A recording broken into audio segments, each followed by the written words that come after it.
Snowflake or HSP? Here's how to get along with highly sensitive persons. Are you annoyed when you see that 90% of universities now ban free speech on campus?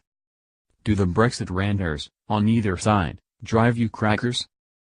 Does being told that you can't dress your kid as Moana make you froth at the mouth?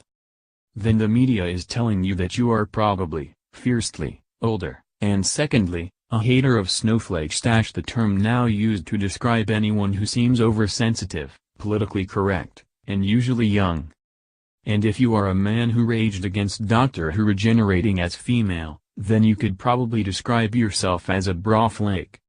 Last year, the term snowflake was the insult of 2016, and also one of Collins Dictionary's words of the year. However, the highly sensitive live among us, and you will need to get along with them. In fact, research shows that 20% of the population are HSP, or highly sensitive persons. Distinct from snowflakes, whose sensitivity seems to be related to the current culture, HSPs actually have a biological disposition to sensitivity, as shown in brain scans. And it is nothing to do with being less resilient, according to the experts. As Dr. Ricardo de Caffa, director and GP at Your Doctor, says, in a world full of emojis used to express emotion, faltering privacy because of social media, and a lack of face-to-face communication, it is easier than ever to misread a situation. Some people, though, are described by others as oversensitive with the inference that they are weak, dysfunctional and overly emotional. In fact, this group of people often simply have nervous systems that process stimuli intensely and they think and feel deeply. These people are our friends, lovers, and colleagues. They are family members. So it's a good idea to try to spot a highly sensitive person, and try to understand them. A good way is by following the DOSE acronym and checking off the signs. For example, D is for depth of processing. An HSP will overly analyze everything, it's innate, from the way you accidentally dismissed them at a meeting, or forgot to ring. O is for easily overstimulated. A person with HSP, who is often called shy, will feel overwhelmed by too much stress, noise, and people, and will even find it hard to tolerate stimulants like coffee. E is for emotionally reactive. HSP people are empaths and pick up on your mood. Research shows they also have an increased emotional connection to art and music. S is for subtle stimuli. They are more intuitive and can understand the subtlest nuances in a book, or a glance.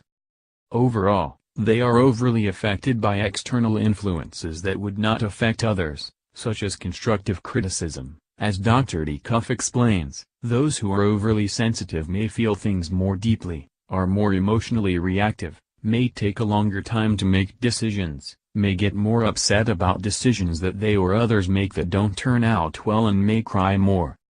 It and number 039, as a great day for interracial relationships and mixed-race girls everywhere.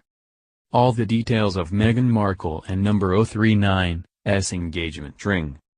Poundland are selling only 500,000 Toblerone-style bars. Oversensitive people are more prone to anxiety or depression.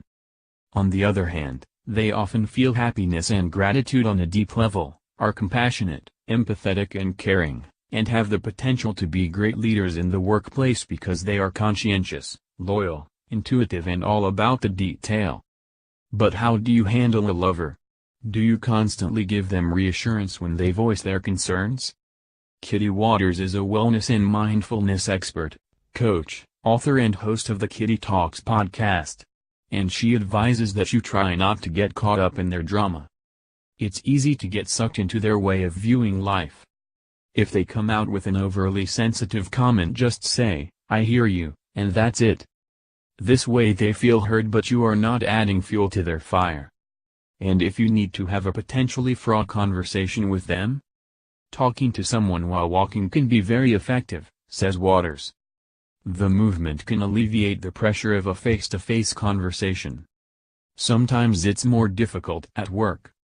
It seems the rules are constantly being rewritten and you could face the sack for a comment that you find innocuous but could deeply offend someone with whom you share a desk. Or even what you do out of work? For example, the woman who flipped the bird at the president's car and shared her photo on social media was sacked. Dr. Dekoff advises, there is no single best way to handle oversensitivity, but it's really important to listen to what that colleague has to say and allow them to retain their